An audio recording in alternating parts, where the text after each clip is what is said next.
കൂടുതൽ വാർത്തകളും വീഡിയോകളും കാണാൻ ഈ ചാനൽ സബ്സ്ക്രൈബ് ചെയ്യുക. കൂടെ ബെൽ ബട്ടൺ അമർത്തുക. നമസ്കാരം.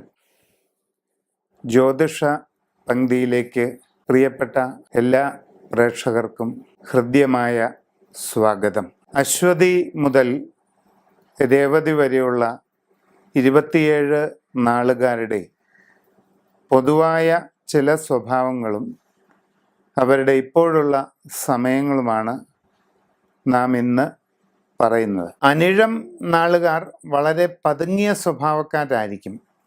വളരെ കുശാഗ്ര ബുദ്ധിയും കൗശല സ്വഭാവവുമുള്ളവരാണ് അനിഴം നാളുകാർ. തങ്ങളുടെ ചുറ്റുമുള്ള ആൾക്കാരെ നന്നായി പഠിച്ചു മനസ്സിലാക്കി ഓരോരുത്തർക്കും അനുസരിച്ച് പെരുമാറാനുള്ള കഴിവുണ്ടായിരിക്കും.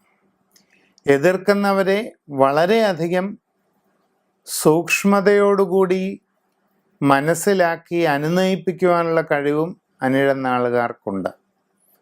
പുറമേയുള്ള കാര്യങ്ങളിലൊന്നും കുലുങ്ങാതെ ഉറച്ച ലക്ഷ്യബോധത്തോടുകൂടി മുമ്പോട്ട് പോകുവാൻ അനിഴം നാളുകാർക്ക് കഴിയും.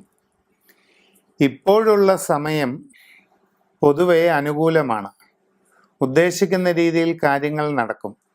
പ്രവർത്തന രംഗത്ത് വളരെ ഗുണകരമായ ചില മാറ്റങ്ങൾ ഉണ്ടാകുന്നതായിട്ട് കാണുന്നുണ്ട്. പുതിയ ജോലിക്ക് ശ്രമിച്ചാൽ അത് സാധിക്കും. വിദേശ തൊഴിലിന് ശ്രമിക്കുന്നവർക്ക് അതും സാധിക്കുന്നതാണ്. IT മേഖലയിലും മറ്റ് സാങ്കേതിക രംഗത്തും ജോലി ചെയ്യുന്നവർക്ക് അപ്രതീക്ഷിതമായ നേട്ടങ്ങൾ നിങ്ങളെ തേടിയെത്തുന്നതായി മനസ്സിലാക്കാം. ജീവിതത്തിൽ വളരെ കാലമായുള്ള പ്രവർത്തനങ്ങളുടെ മുഴുവൻ ഗുണഫലങ്ങളും താമസിയാതെ കിട്ടിത്തുടങ്ങുന്നതാണ്. നിങ്ങളിൽ ചിലർക്ക് ആഗ്രഹിക്കുന്ന രീതിയിൽ കൂടുതൽ വിസ്തൃതിയും സൗകര്യങ്ങളുമുള്ള പുതിയ ഗൃഹം വാങ്ങിക്കുവാനുള്ള അവസരം കൈവരും. വസ്തുവാഹനാദികൾ പുതുതായിട്ട് നേടിയെടുക്കുവാനുള്ള അവസരം കൈവരും.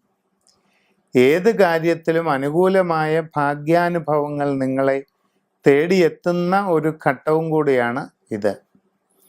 സമ്പൂർണമായ സൂര്യരാശി പ്രശ്നം വച്ച് ഉചിതമായ പരിഹാരങ്ങൾ ചെയ്യുക.